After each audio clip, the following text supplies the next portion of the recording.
तेज करो तेज करो। Hello hello, एक बार बोलिए माता सरस्वती जी की, हंसवाहिनी की, वीणा पुस्तक धारिणी की। बहुत बढ़िया। यहाँ पर उपस्थित समस्त आद एवं आदरणीय अभिभावकों एवं माताओं एवं बहनों को मां सरस्वती युवा भरपूरवा नंबर 1 के तरफ से हार्दिक अभिनंदन करता है और करता ही रहेगा। यानी सरस्वती पूजा। साथियों, मैं यहाँ पर उपस्थित समस्त सम्मानित एवं आदरणीय अभिभावकों को मैं अपने तरफ से हार्दिक अभिनंदन करता हूँ।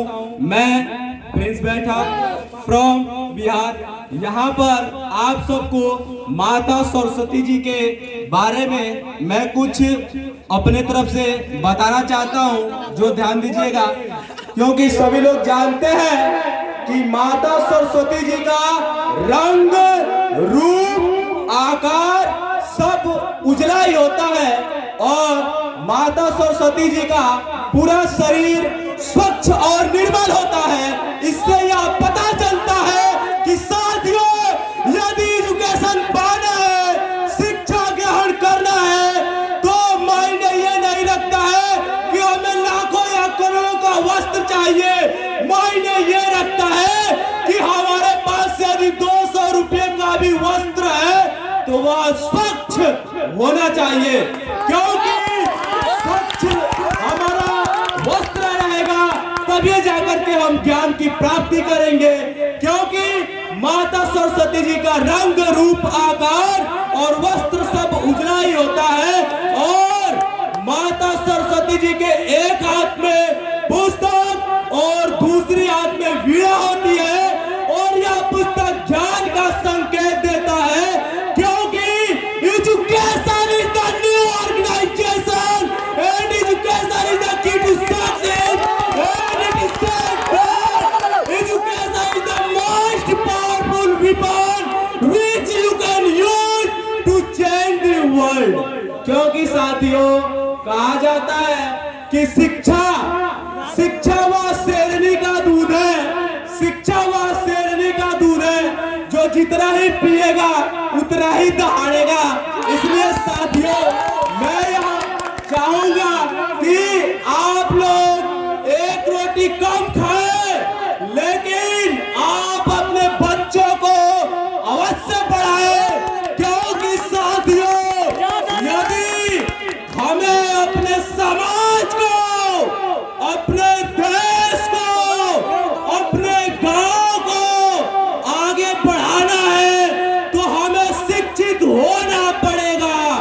क्योंकि बाबा साहब भीमराव अंबेडकर, जो उस समय बहुत गरीब थे, उन्होंने जब शिक्षा ग्रहण कर लिया, यानी उनको पढ़ने के लिए बहुत रोका गया, यहाँ तक कि बड़े बड़े मंत्री और बड़े बड़े लोगों ने उनको रोका, लेकिन वो माने नहीं। क्योंकि वो जानते थे कि यदि हम शिक्षित हो जाएंगे तो किसी की औकात नहीं जो हमसे आकर बात कर सके। साथियों, इसलिए मैं चाहूंगा कि आप लोग अपने बच्चों को अवश्य पढ़ाएं, क्योंकि शिक्षा वह शेरनी का दूध है। मैं बार-बार बोलता हूँ, क्योंकि ये बाबा साहब भीमराव अंबेडकर का कहा हुआ कथन है कि पैर में भले चप्पल ना हो, पैर में भले चप्पल ना हो, लेकिन हाथ में आपके बच्चों के किताब होना चाहिए। साथियों, किताब होना चाहिए,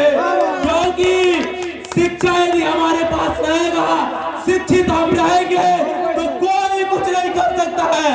बहुत इसलिए कहा जाता है कि एजुकेशन हमारे लाइफ में बहुत ही महत्वपूर्ण है। और मेरा प्रश्न यहाँ पर उपस्थित समस्त युवाओं से है, क्योंकि युवा में यही तो है कि मैं दरिया हूँ, अपना हुनर जानता हूँ, मैं दरिया हूँ, अपना हुनर जानता हूँ, जिधर से भी गुजरूंगा अपना रास्ता बना लूंगा। और युवा में यही तो एक है कि जेब भले ही खाली हो, जेब में गांधी हो या ना हो, लेकिन दिल में एक आंधी इसलिए साथियों ध्यान दीजिएगा, यह एक पंक्ति ले जाइएगा अपने साथ। जो बच्चा बोलता है कि मैं अब नहीं पढ़ूंगा, मुझे पढ़ने का मन नहीं करता है, जो बच्चा बोलता है कि अब मुझे पढ़ने का मन नहीं करता है, मैं इस एग्जाम में हार गया, मैं उस एग्जाम में हार गया। क्योंकि साथियों एक बार हार जाने से आपका जीवन व्यस्त नहीं हो जाता है, बेकार नहीं हो जाता है। इसलिए आप बार बार कोशिश करिए।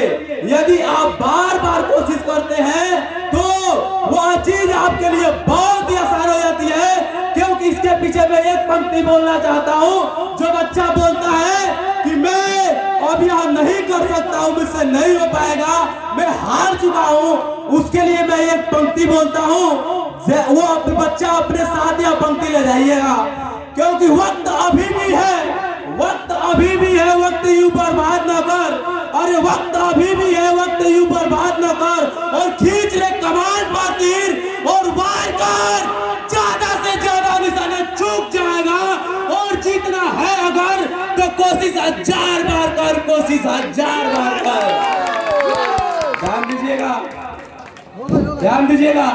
जो बोलते हैं कि मेरी प्रिय से प्रिय वस्तु चली गई, मैं अब कुछ कर नहीं पाऊंगा, जिसका जीवन एकदम बेकार हो जाता, कहता है कि अरे यार इतना वो अच्छा था इंसान, इतना वो अच्छा था, वो मेरे लाइफ से चला गया। अरे यार किसी के जाने से कुछ होता नहीं है, ठीक है ना, किसी के जाने से कुछ होता नहीं है। आप किसी के लिए आंसू मत बहाइए, क्योंकि वो आपके आंसुओं के काबिल नहीं होगा, और जो आपके आंसुओं के काबिल होगा वो आपको कभी रोने नहीं देगा, वो आपको कभी रोने नहीं देगा। इसलिए साथियों ध्यान दीजिएगा, कहा जाता है ध्यान दीजिएगा, जो बच्चा बोलता है कि अब मुझसे ये हो नहीं पाएगी, मैं अपने लाइफ से हार चुका हूँ, मेरे प्रिय से प्रिय वस्तु चली गई है,